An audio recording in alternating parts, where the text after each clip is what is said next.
श्रीलंका के पानी में ड्रैगन का ये कैसा खेल, जानिए भारत चीन युद्धपोतों की मौजूदगी के मायने। भारतीय और चीनी युद्धपोत सोमवार को एक ही समय में श्रीलंका में डॉक किए गए। भारतीय नौसेना का गाइडेड मिसाइल विध्वंसक INS मुंबई और चीनी विध्वंसक हेफेई और वुजहेशान और किलियानसान एक साथ श्रीलंका में डेरा डाल चुके हैं। ये घटना इसलिए महत्वपूर्ण है क्योंकि अगले महीने श्रीलंका में राष्ट्रपति चुनाव होने वाले हैं। श्रीलंका में भारत और चीन की रणनीतिक हितों में टकराव देखने को मिल सकती है। शीत युद्ध का जुड़ा है इतिहास। शीत युद्ध के समय से प्रमुख राष्ट्र श्रीलंका में अपनी नाक घुसाते रहे हैं। इसका नतीजा है कि यह द्वीपीय देश अक्सर रणनीतिक रूप से ठंडा पड़ जाता है। भारत कभी भी अमेरिका के जरिए श्रीलंका में US रिले स्टेशन की जगह हासिल करने से खुश नहीं था। ऐसा माना जाता है कि अमेरिका को इसकी आवश्यकता थी ताकि भारतीय महासागर के समुद्री मार्गों पर नजर रखी जा सके। उस समय सोवियत नौसेना पर नजर रखना मुख्य उद्देश्य था। इसे आज इंडो पैसिफिक थिएटर के रूप में वर्णित किया जाता है। नेवी के हब के रूप में उभरा श्रीलंकाई कई देशों के नौसैनिक दौरे के लिए एक केंद्र के रूप में उभरा है। इस रणनीति ने न केवल द्वीपीय राष्ट्र की भौगोलिक स्थिति का लाभ उठाया बल्कि कोलंबो को मल्टी अलाइनमेंट पोस्चर में ट्रांसफर करने में भी मदद की।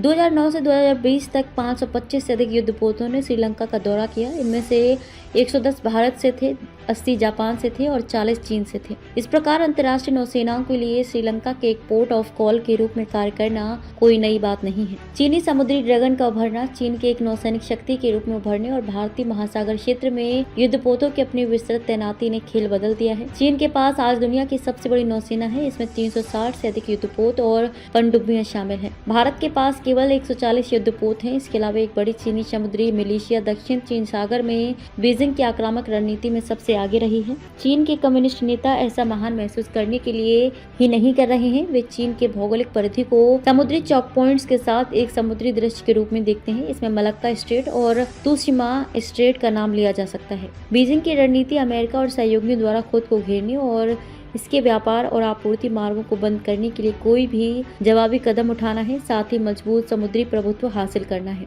पड़ोसी देशों के सेज में चीनी घुसपैठ परिणाम स्वरूप चीन इंडो पैसिफिक के बड़े हिस्से में नेविगेशन की स्वतंत्रता और समुद्री संप्रभुता की सीमाओं को बढ़ा रहा है। ये फिलीपींस और वियतनाम जैसे समुद्री पड़ोसियों के विशेष आर्थिक क्षेत्रों में घुसपैठ कर रहा है। चीन कृत्रिम द्वीपों का निर्माण और सैन्यीकरण कर रहा है। इसके साथ ही रिसर्च जहाजों की आड़ में जासूसी जहाजों की एक सीरीज तैनात कर रहा है। 2022 में श्रीलंका के हम्बनटोटा में चीनी रिसर्च जहाज युआन वांग 5 के डॉकिंग को याद करें। भारत ने अपनी रणनीतिक रूप से महत्वपूर्ण इलाके में जहाज की उपस्थिति पर आपत्ति जताई थी। हालांकि आज चीन के पास अपने रिसर्च और सर्वेक्षण जहाजों के माध्यम से हिंद महासागर क्षेत्र में लगभग स्थायी उपस्थिति है। ये नौसैनिक संचालन के लिए उपयोगी महासागरीय डेटा की मैपिंग करते हैं।